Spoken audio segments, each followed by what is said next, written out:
Yeah, thanks, Karine. So we have 4% inflation on CPI inflation overall.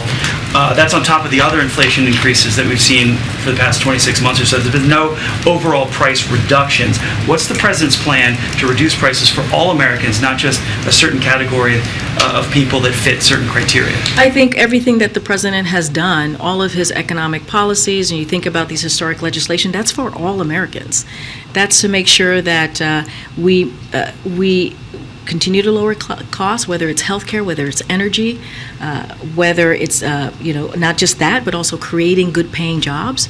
That's to make sure that we build an economy that doesn't leave anybody behind. That's why when we say from the bottom up, middle out, that's not trickle down. That's not a trickle down approach that we have seen for many decades. That's a different approach, so that we do include all Americans. We include hardworking, working families that again have been left behind. And so the president is a president for people living in red states and blue states, for all Americans. He has said that. He has been very, very clear about that. He knows what he is supposed to do and how he is supposed to lead this country, and that's what he's been doing. But since the president took office, real wages are down 3.4%. Inflation is up. So how does that not amount to a tax on people making less? I just laid out, when your colleagues asked me about inflation, I just said, one thing is that we're making progress. We are fighting inflation. If you look at the last 11 months, it has fallen. It has fallen and is less than half of what it was this past June, the June clearly before this month.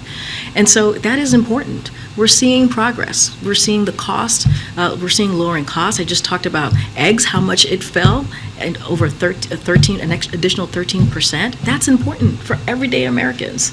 And so, look, we're going to continue to do the work. We understand the work continues. We understand that Americans are still hurting. But the president has always put lowering costs at the center, at the top, I should say, when it comes to his economic policy. And that's what you're going to continue to see.